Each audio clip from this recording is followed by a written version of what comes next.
After reading Chapter 1097, I can confidently say that Kuma is one of the best written characters within One Piece. His past, present, and future have all been perfectly designed. In this chapter, we not only learn more about Kuma, but we also gain significant insight into Dragon and how he created the Revolutionary Army, as well as his extensive knowledge about the Marines and Holy Knights. The chapter also hints at a potential encounter between Kuma, Akainu, and Garling.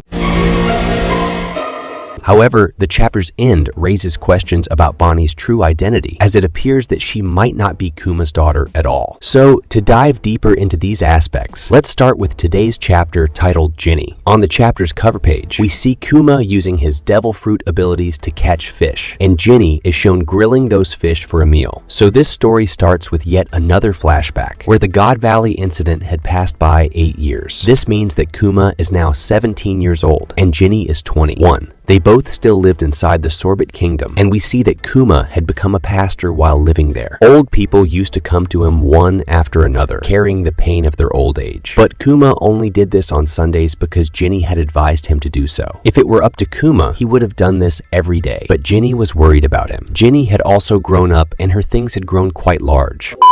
However, she forbade him from doing all this because Kuma could use his ability to relieve people's pain, but he had to endure that pain himself in the end. If he let go of that painful bubble just like that, it would return to its original users. So, to prevent this from happening, every week Kuma had to endure a significant amount of pain, as much as Zoro experienced from Luffy. Now, I'm not comparing the two because Zoro is a normal human, while Kuma belongs to the Buccaneer race known for their strong bodies. But my friend, enduring such intense pain every week is no small feat. After enduring, Kuma's condition would deteriorate significantly. You could say that Kuma was literally living a nothing-happened life every week, but it's these very things that make Kuma special, as he finds his happiness in bringing joy to others, and he has no concern for his own happiness. But Ginny is worried about him. She cannot stop him from doing so, but she does assist him. However, the sad part is that the villagers are unaware of what Kuma is enduring for their sake. So whenever someone comes to Kuma to alleviate their pain, Ginny's mood gets a little sour, and she talks to them saying that this isn't a free hospital where you can just come without paying. Due to these bitter words of Ginny, people say she is beautiful, but her tongue is quite sharp. But it's not their fault. They don't know what Kuma does for them. They wish they could give something to Kuma, but they are all poor, and due to the heavenly tribute, they hardly have anything left, because the current ruler there is greedy, cunning, and a flatterer of celestial dragons. He used to pay a substantial amount of heavenly tribute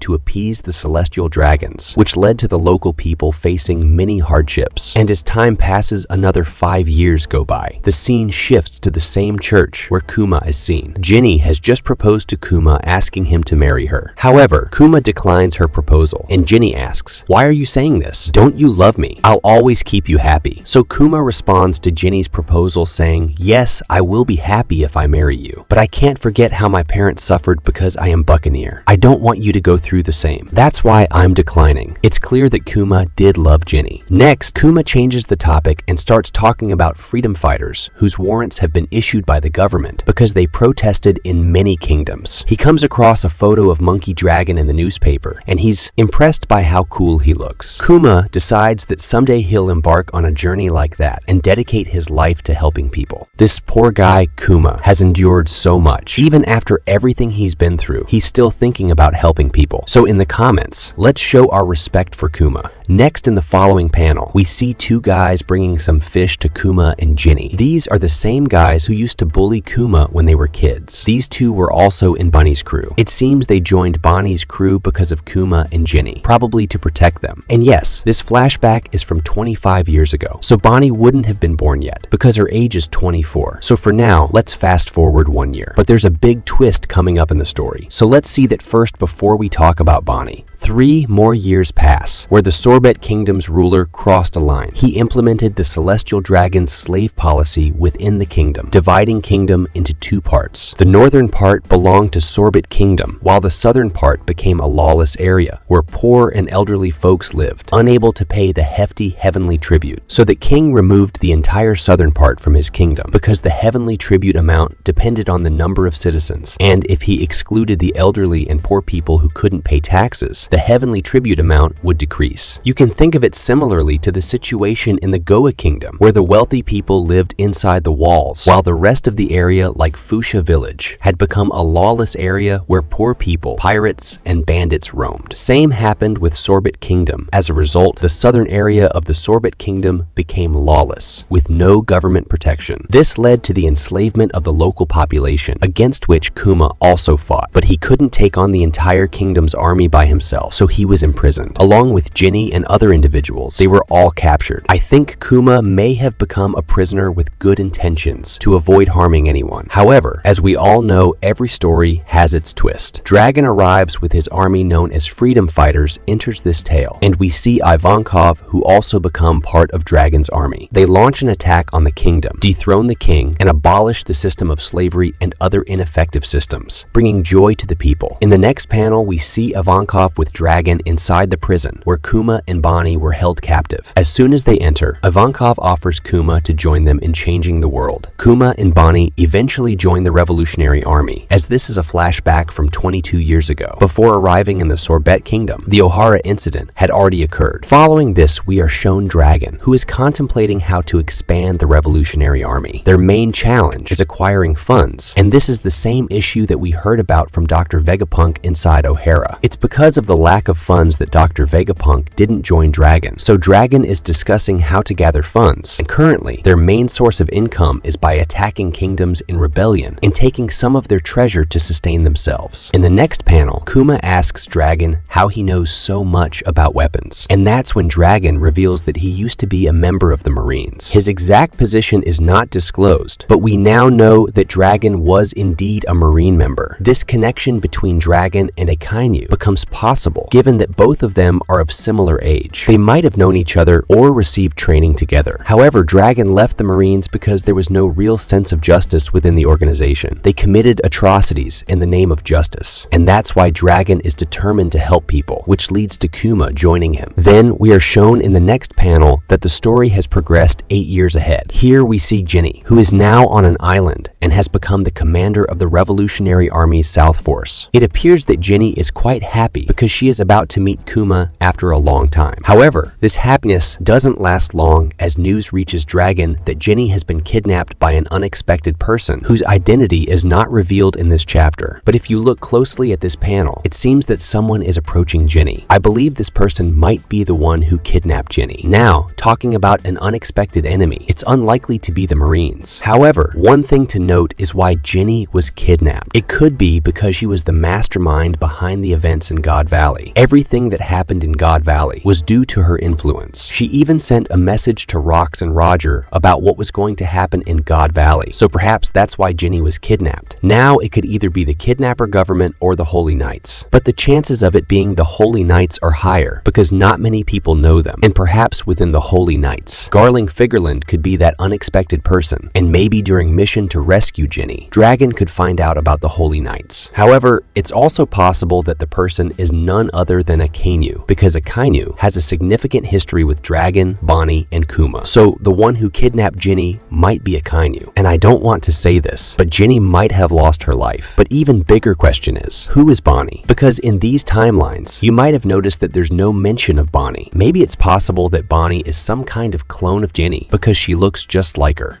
So, what's your opinion on this? Tell me in the comment section. And thanks for watching this video. If you like this video, please give it a thumbs up and consider subscribing my channel for more awesome videos.